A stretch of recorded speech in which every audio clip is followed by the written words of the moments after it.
Growing up, I, like many other men across the country, was used to hearing phrases such as "stop being a girl," "you big wuss," "man up." And I never really thought much about it at the time, but over the last few years it's something that's really stuck with me. What is it about being a man that means that you can't display any emotion? According to statistics, 1 in every 8 men has a mental health condition, and suicide is the biggest killer of men aged under 35. But what can be done to put a stop to this? ManDown began as me trying to understand male mental health better and the stigma that surrounds that. When we started filming the documentary, the world made a little bit more sense. We could travel freely and we could interview the people that we needed to. However, COVID-19 threw a spanner in the works when it came to that. However, now more than ever, people are finding their mental health being tested. So we thought it was extremely important to finish what we started. So despite the lockdown and the social distancing measures, we've done everything we can to get our documentary finished. The first step on our journey took us to Mirfield near Dewsbury to meet with a group of lads who are using football to break down the stigma surrounding men's mental health. Battling Fat Lads are a non-profit organisation who use sport to raise the profile of all men's health issues.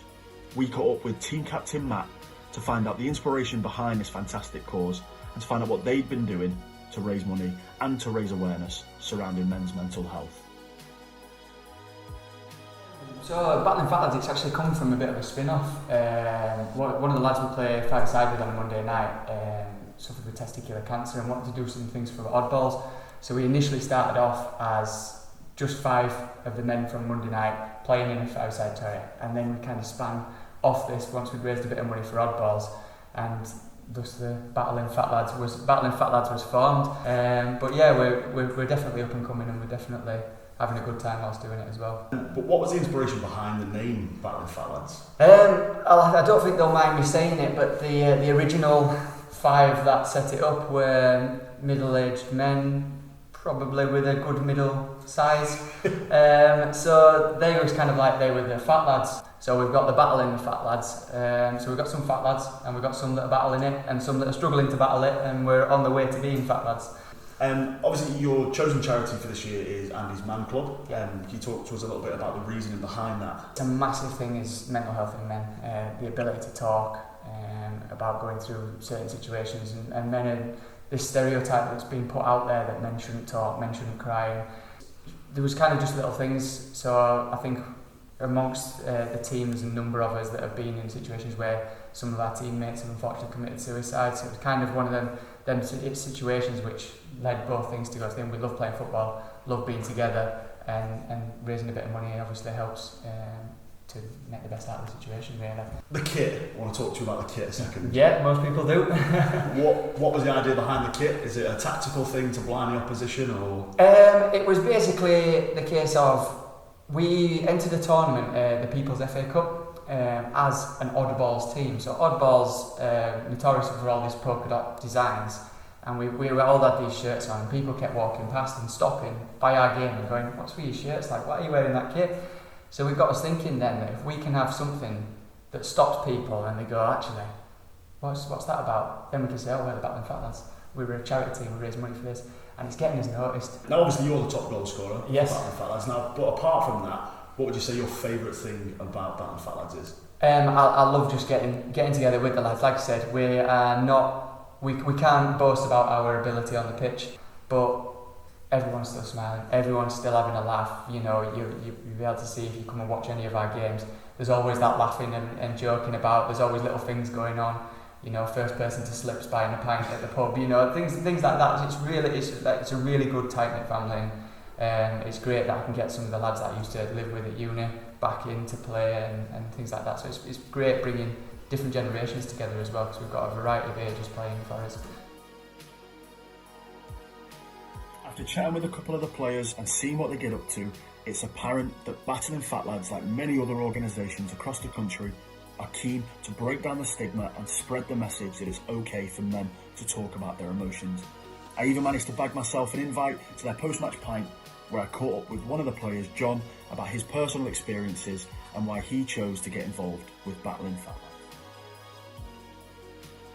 So John, obviously you played for Battling Fat Lads for a while now. Tell me a little bit about what got you into it in the first place.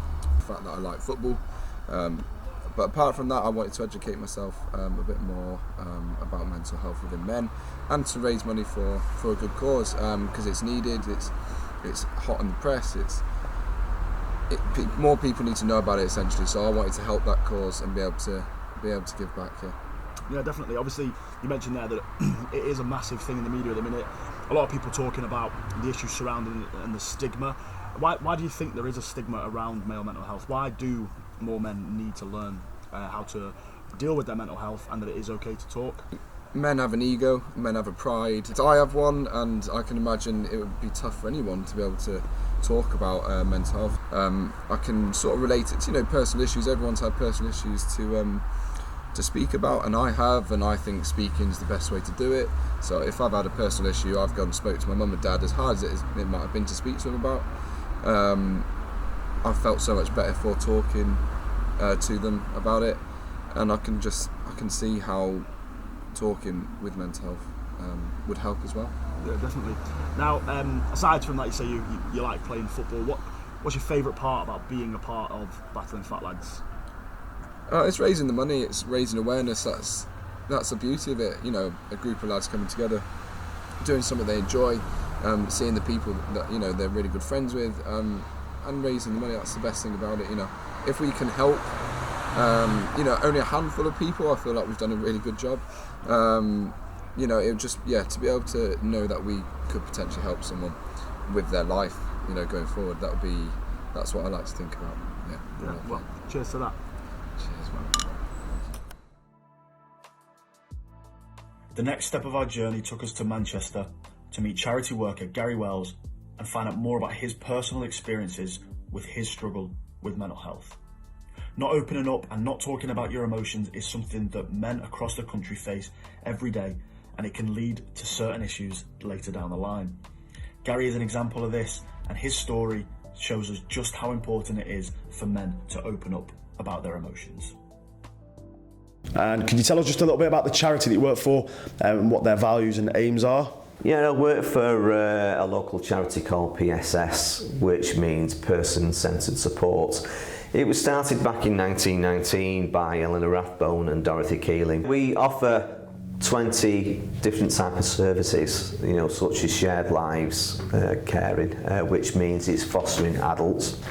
And that's could be from people from any age, 18 upwards, who would like to, help people to live independent and support them in their journey as people. And what would you say it was that influenced you to work for PSS in the first place? I think my journey with PSS started a long time ago through having a child with additional needs. Matthew is profoundly disabled, severely disabled with cerebral palsy, quadriplegic, visually impaired, epilepsy. He started my journey in the health and social care sector probably about 10, 11 years ago. Would you say you've ever personally experienced a neglection of support for your own mental health? And how much would you say your gender actually had to play a part in that? Well, I think personally, my journey in mental health started just after I got married and not having the understanding of what mental health is. I'm not putting it down to that my wife got married to me and the reason why she went into hospital, but because she was diagnosed with anxiety and depression in 1993. It was easy for us, our ignorance, to say, pull yourself together, there's nothing wrong with you, that type of wording, and it doesn't help people who are suffering from mental health, because she was in a place where we didn't know she was, and it was that type of place where she nearly crossed the line by wanting to put a knife in the back of me. That's how far she crossed the line, and we didn't understand that. And I wanted this new, I was so hounded and hounded, and it got worse for her. We didn't realise that.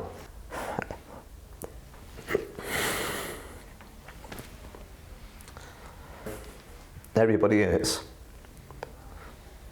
But from a manly point of view, with having a mental health condition, we can't talk about it, we couldn't talk about it, early 2000s, especially at work, because they've not got that awareness as well. You know, we're not educated around what mental health is, what anxiety, depression, and how it can lead to suicide if it's not treated correctly or people don't listen.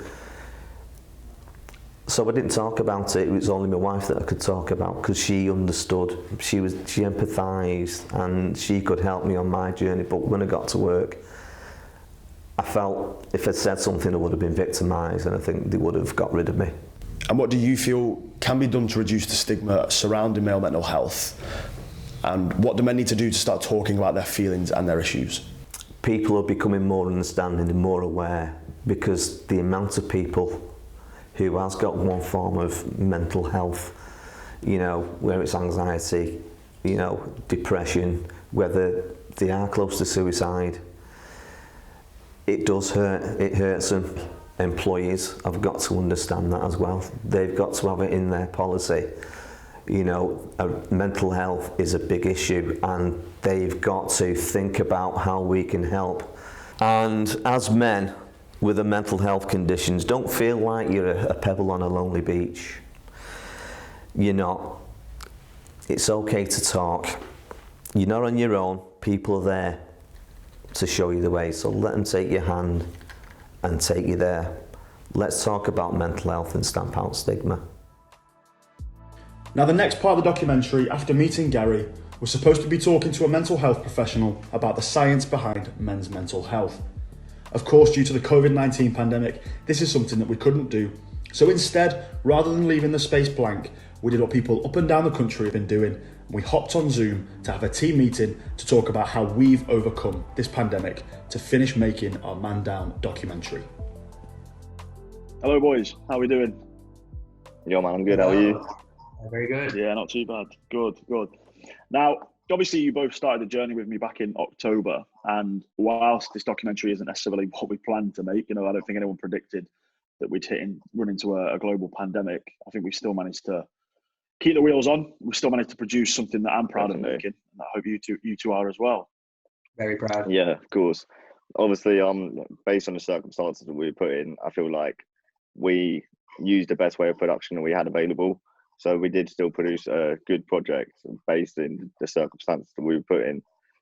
And obviously we was looking online and looking at advice from other film companies such as like BFI and Screen Yorkshire, and they done exactly the same as what we did. They put a halt on all productions that involved sort of camera work, interviews, going out and filming, because following government guidelines, it just wasn't safe to do so. We had to self-isolate, we had to stay at home, so that just wasn't an option for us anymore. And obviously it was an obstacle for the team, but I feel like we was all fully committed to making the best project, even from the start before this happened. So it was literally just a bump in the road for us. But the safety of the team comes first, so we had to do what we had to do. Yeah, definitely. Like, you summed it up well there, and obviously I am proud of the resilience that the whole team's shown. Obviously, like James, you've been editing like mad throughout all of this, and you've done a sterling job. Thank you. Yeah, it's sort of been a mental one, because it was just a mad scramble. Like, obviously we didn't know for a while what was going to be happening, like whether we'd be able to finish our film. So you don't want to commit to cementing the documentary in one style without knowing how it's going to develop.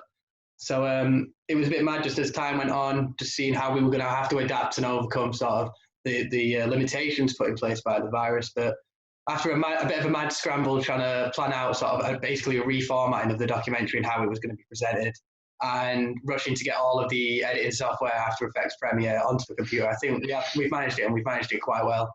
I'm very proud. Just a little obstacle. Yeah. So I'm very proud of the way we sort of come together to make sure, because the fact of the matter is the issue isn't going to go away because of coronavirus. Like we touch on throughout this documentary, it's probably only going to be amplified. So I think now more than ever, it felt important to get it out, and I think we all felt like a sort of like a drive to make sure that we didn't let this affect us too much or stop what we were doing. Yeah, I think you hit the nail on the head there. Is that now more than ever that the message is there, the message is clear, that not enough men are talking about their emotions, not enough men are opening up, and not enough of them realise that it is okay to not be okay and to admit that. But obviously, for me, just a big thank you to the support that you've shown me throughout the course of the project. Yeah, of course, man. Same back at you. Yeah, definitely. Yeah, I think it's a cause that we can all be proud of, and I do think that the work that we can continue doing after the pandemic. Yeah, I'm very proud of the campaign, and I definitely think it's something that we can all continue after our studies, because there's no reason why we can't keep creating content, like keep pushing it forward. It's all something that we're all committed to and we're all passionate about. So I don't see why we wouldn't continue it. Yeah, 100%. Exactly. Well said, boys. The ManDown journey began in October 2019 with nothing more than an idea and a want to educate ourselves and to help stamp out a very dangerous stigma. Now, whilst COVID-19 might have impacted on our journey, meant we had to take a few detours, this is by no means the end. We want to carry on educating, and we want to carry on spreading the message that it is okay to not be okay. Don't man up, man down.